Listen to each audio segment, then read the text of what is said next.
अगर आप एनसीईआरटी और इंडिया के अंदर जो कॉम्पिटिटिव एग्जाम से अगर आप उसकी तैयारी करते होंगे तो आपके दिमाग में एक बात बचपन से बाल मन से कांग्रेस की सरकार ने और सिस्टम ने और एनसीईआरटी ने और इतिहासकारों ने ये डाल रखी है कि जो मानव सभ्यता है इसकी विकास कादरी और पादरी के आने के बाद स्टार्ट होती है या कम से कम पूर्णता की तरफ जाती है।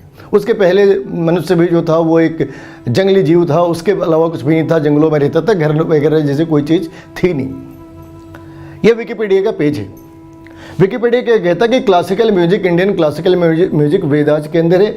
आखिरी लाइन के अंदर उसने बताया है कि ईसा से 1000 साल वर्ष पहले आप काल का अंतर भी देखें, 1000 वर्ष पहले बता रहे, ईसा से 1000 वर्ष पहले, करीब 6000 वर्ष पहले सामवेद और ऋग्वेद के अंदर ये सारी चीज़ें संकलित है। अब संगीत और साहित्य ऐसा तो नहीं कि सभ्यता जन्म ली आज और अगले घंटे साहित्य और सभ्यता, साहित्य और संस्कृति लोगों के जीवन में आ गए। साहित्य और संगीत को आने में एक समय लगता है, एक समय के उपरांत ही मनुष्य के जीवन का अंग बन जाती। तो ऐसा भी हमारे साथ भी ऐसा ही हुआ कि 6000 वर्ष पहले तो हमने इसको लिपिबद्ध करा। संगीत तो उसके पहले भी रहा होगा, मंदिरों के अंदर संगीत पैदा हुए। संगीत की उत्पत्ति बताते हैं भगवान शिव के साथ हुई, आगे स्लाइड के अंदर बात करते हैं कैसे उत्पत्ति है। लेकिन इस वहम से बाहर आना है, इस जो मानसिक विकृति है इससे बाहर आना है कि कादरी और पादरी के आने से सभ्यताओं का विकास हुआ। कादरी और पादरी के आने के 6000 वर्ष पहले हमारी संस्कृति इतनी उन्नति पे थी जहाँ पे हमने संगीत को लिपिबद्ध करा। कोई शक? आगे देखते। अब हमारे दिमाग में ये बातें आती कि भाई हमारे पास जो क्लासिकल म्यूजिक है उसके कितने टाइप हैं। तो बेसिकली अगर आप विकिपीडिया जैसी कोई चीज़ देखोगे, जैसे ये विकिपीडिया का पेज है, इसमें देखो ये क्या है, वेद के बाद ये सीधा पहुंचते 13th सेंचुरी, मतलब वैदिक एरा और 13th सेंचुरी के बीच इन्हें कोई स्टॉपेज दिखता ही नहीं। अब 13th सेंचुरी क्यों सेलेक्ट करा? क्योंकि इस्लाम भी आ चुका था और क्रिश्चियन भी आने वाले थे, तो उन्होंने इस चीज़ को सेलेक्ट करा कि भाई ठीक है, ये बढ़िया है, इससे अपने सारे प्रोपेगेंडा पूरे होते हैं। तो बेसिकली अपने पास जो मूल रूप से 83 राग है और इन 83 के अंदर 6 बड़े फेमस हैं, बड़े प्रसिद्ध हैं। और उन 6 प्रसिद्ध रागों में से 5 जो प्रसिद्ध राग हैं वो भगवान शिव, पंचमुखी शिव के अंदर से आए हैं। उनकी उत्पत्ति के कारण पंचमुखी शिव को मानते हैं। और वो कौन से राग हैं? श्री, राग दीपक, राग हिंडोल, राग मेघ, राग भैरवी। तो एक मलकौस राग है, ये खुद भी 2 रागों के मिलने से बना है।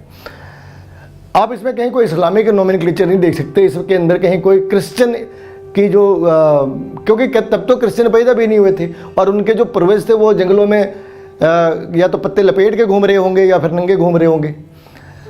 तो इसलिए इनके ऊपर किसी आक्रांता की कोई इम्प्रेशन नहीं है, किसी आक्रांता का कोई प्रभाव नहीं दिखता। अब जो हमारे यहाँ जो चीज़ें आज की डेट में म्यूजिक, ये तो अपने राग है। और जो संगीत की जो प्रॉपर अपने यहाँ ट्रेनिंग है या अपने यहाँ जो पॉपुलर संगीत है वो बेसिकली 4 तरीके के हैं: ध्रुपद, ख्याल, तराना और ठुमरी। ठुमरी को कई लोग क्लासिकल नहीं मानते, सेमी क्लासिकल मानते, कई क्लासिकल भी मानते। उस डिबेट में नहीं जाना, बस इसका पर्पस सिर्फ आपको ये बताना था कि आप उस प्रोपेगेंडा से, उस मानसिक विकृति से बाहर आए जहाँ आपको ये समझाने की कोशिश करी कि जो मनुष्य का विकास है, मानव सभ्यता का उत्कर्ष है, वो कादरी और पादरी के आने के बाद हुआ। कादरी और पादरी के आने के 6000 वर्ष पहले ये सारी चीज़ें लिपिबद्ध हैं। कई ऐसे राग हैं भारत के अंदर, कई ऐसे राग हैं जिनकी उत्पत्ति 20,000 वर्ष पहले से 10,000 वर्ष पहले के बीच बताई जाती है। मतांतर है, कहीं लोग कहते हैं 10,000 साल पुरानी है, कुछ लोग कहते हैं ये हमारी परंपरा तकरीबन 20,000 साल पुरानी है और उस समय मंदिर के अंदर इस संगीत का प्रयोग होता था। तो फिर ये 10 साल पुरानी कैसे है? अगर हम उस विवाद में ना भी जाए तब भी आप ये समझ लो कि 10,000 साल पहले हमारे पास संगीत थी, संगीत उत्पन्न करने वाले इंस्ट्रूमेंट थे और उनको लिपिबद्ध करने के तरीके थे।